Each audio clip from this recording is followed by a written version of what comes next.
بسم اللہ الرحمن الرحیم الحمد للہ رب العالمین نحمدہ و نصلی علی رسولہ الکریم اما بعد السلام علیکم ورحمۃ اللہ۔ میرے محترم بزرگوں، دوستوں، عزیز ساتھیوں و معزز خواتین، آئیے حضور اقدس صلی اللہ علیہ وسلم کے ساتھ محبت کے واقعات میں سے نمبر 5 اور 6 کا مطالعہ کریں انشاءاللہ۔ درود شریف پڑھ دیجئے۔ اللہم صلی علی محمد و علی آل محمد و بارک وسلم۔ واقعہ نمبر 5، حضرت ابن زبیر رضی اللہ عنہما کا خون پینا۔ حضور اقدس صلی اللہ علیہ وسلم نے ایک مرتبہ سینگیاں لگوائیں اور جو خون نکلا وہ حضرت عبداللہ بن زبیر رضی اللہ عنہما کو دیا کہ اس کو کہیں دبا دیں۔ وہ گئے اور آ کر عرض کیا کہ دبا دیا۔ حضور صلی اللہ علیہ وسلم نے دریافت فرمایا کہاں؟ عرض کیا میں نے پی لیا۔ حضور صلی اللہ علیہ وسلم نے فرمایا کہ جس کے بدن میں میرا خون جائے گا اس کو جہنم کی آگ نہیں چھو سکتی، مگر تیرے لیے بھی لوگوں سے ہلاکت ہے اور لوگوں کو تجھ سے فائدہ۔ حضور صلی اللہ علیہ وسلم کے فضلات، پاخانہ پیشاب وغیرہ سب پاک ہے، اس لیے اس میں کوئی اشکال نہیں۔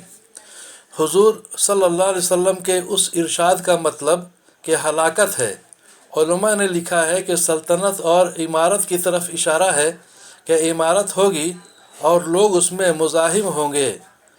چنانچہ عبداللہ بن زبیر رضی اللہ عنہما جب پیدا ہوئے تھے اس وقت بھی حضور صلی اللہ علیہ وسلم نے اس طرف اشارہ فرمایا تھا کہ ایک مینڈھا ہے بھیڑیوں کے درمیان، ایسے بھیڑیے جو کپڑے پہنے ہوئے ہوں گے۔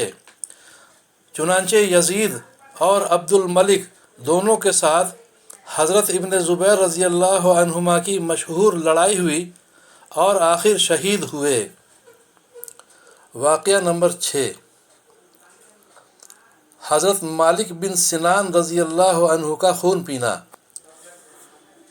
احد کی لڑائی میں جب نبی اکرم صلی اللہ علیہ وسلم کے چہرہ انور یا سر مبارک میں خود یعنی لوہے کی ٹوپی کے 2 حلقے گھس گئے تھے تو حضرت ابوبکر صدیق رضی اللہ عنہ دوڑے ہوئے آگے بڑھے اور دوسری جانب سے حضرت ابو عبیدہ رضی اللہ عنہ دوڑے اور آگے بڑھ کر خود کے حلقے دانت سے کھینچنے شروع کیے۔ ایک حلقہ نکالا جس سے ایک دانت حضرت ابو عبیدہ رضی اللہ عنہ کا ٹوٹ گیا، اس کی پرواہ نہ کی۔ دوسرا حلقہ کھینچا جس سے دوسرا دانت بھی ٹوٹا لیکن حلقہ بھی کھینچ ہی لیا۔